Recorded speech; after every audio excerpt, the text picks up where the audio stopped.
Bismillahirrahmanirrahim. Assalamualaikum warahmatullahi wabarakatuh. Mugia rahayu sanggung dumadi. Bertemu lagi dengan kami di channel Pusar Galuh, channel yang konsisten dalam menyajikan sejarah lokal, sejarah kawasan, daerah, nasional hingga internasional. Dan tak lupa juga kami selalu menyajikan seni budaya, tradisi hingga kearifan lokal.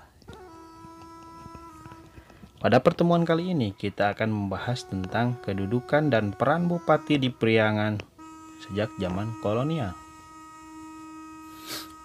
Namun sebelum itu jangan lupa untuk tetap menekan tombol subscribe, like, share, and comment untuk mengembangkan channel ini supaya lebih bermanfaat, lebih berkualitas, dan juga memberikan wawasan yang luas. Pada pertemuan kali ini yang kita bahas adalah poin penting tentang kedudukan dan peranan bupati di wilayah Priangan di zaman kolonial, yaitu zaman kekuasaan company. Ya, kita garis bawahi adalah company 1677 dan 1799 Masehi. Setelah Sultan Agung meninggal 1645 Masehi, Mataram berangsur-angsur menjadi lemah akibat kemelut yang terjadi di lingkungan kerajaan dan serangan dari luar.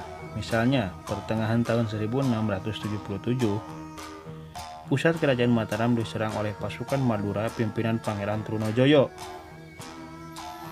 dan company campur tangan mengatasi kemelut tersebut. Akibatnya, wilayah kerajaan Mataram jatuh ke dalam kekuasaan company pada tahun 1757. Daerah-daerah Pasal termasuk Priangan berangsur-angsur dikuasai oleh company. Wilayah Priangan jatuh ke tangan company dalam dua tahap akibat perjanjian Mataram dan company pada tahun 1677 dan 1705. Pada tahap pertama, perjanjian 19-20 Oktober 1677, company memperoleh wilayah Priangan Barat dan Tengah, diantaranya Cianjur, Bandung, dan Sumedang. Pada tahap kedua, perjanjian 5 Oktober 1705, selang 25 tahun, company menguasai wilayah Priangan Timur, diantaranya Limbangan, Sukapura, dan Galuh, serta Cirebon. Sekali lagi Cirebon juga. Retakan. Pada mulanya Mataram menyerahkan daerah Priangan kepada company hanya sebagai pinjaman, oleh karena Mataram bertambah lemah. Statusnya hanya pinjaman. Maka penguasa kerajaan itu makin sering meminta bantuan company. Hal itu mengakibatkan company berkuasa penuh atas wilayah Mataram termasuk Priangan.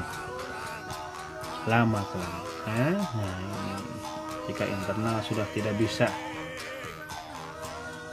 terintegrasi dengan baik, maka yang terjadi adalah perpecahan. Sesuai dengan sistem pemerintahan tak langsung yang dianutnya, company dengan piagam tanggal 15 November 1684 mengangkat kepala-kepala daerah di Priangan untuk memerintah daerah masing-masing atas nama company.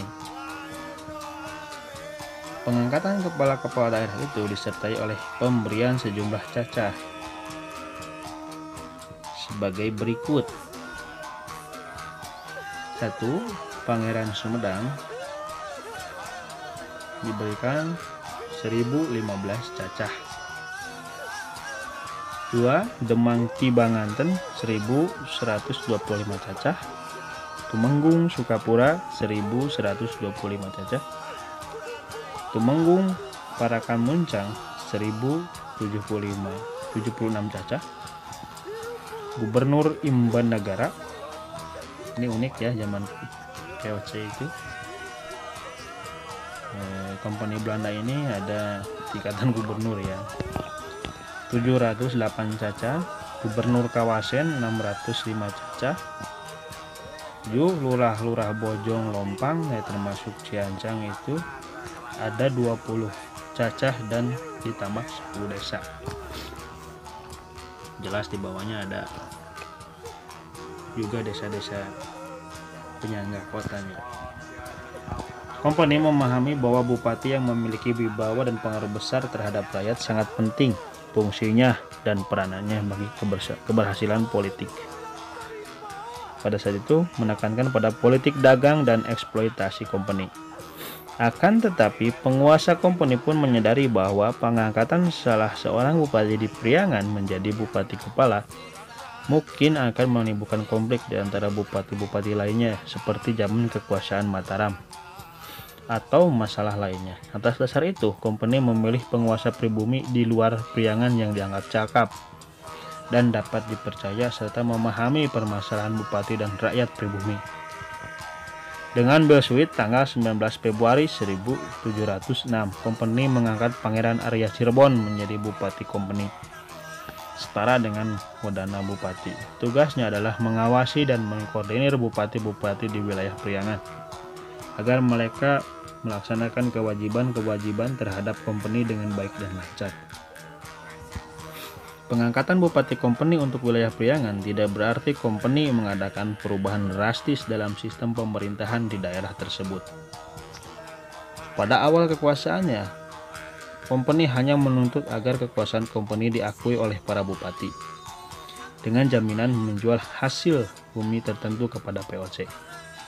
Bupati tidak boleh mengadakan hubungan politik dan dagang dengan pihak lain. Sebagai objek kekuasaan dan tidak memiliki kekuatan, para bupati menerima tuntutan kompeni. Asal kedudukan mereka tetap utuh, memang kompeni tidak mengganggu kedudukan dan fungsi bupati. Bahkan membiarkan bupati memiliki hak-hak istimewa seperti pada waktu di bawah kekuasaan Mataram. Berarti, kompeni pun menjadikan para bupati sebagai ministerialis. Bahkan kompeni melindungi struktur politik sosial pribumi. Dengan perlindungan dan kebijakan kompeni itu, para bupati memiliki otoritas penuh dan pemerintahan daerahnya secara otoratis dalam status sebagai kepala daerah.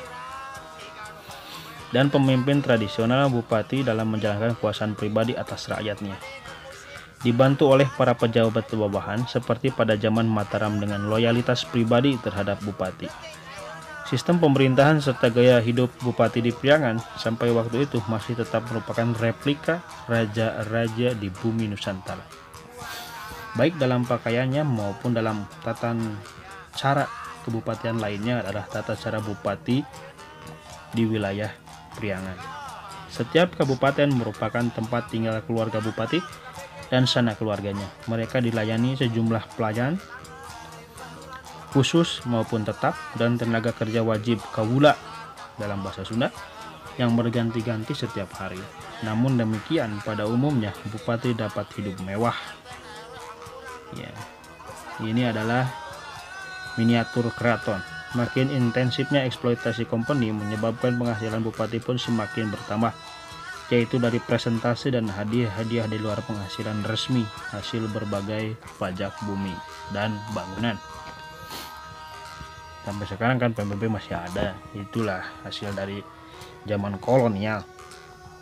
Dalam melaksanakan eksploitasi ekonomi di Priangan, kompeni menerapkan penanaman wajib terutama kopi dalam sistem yang disebut dengan Priangan Style Cell.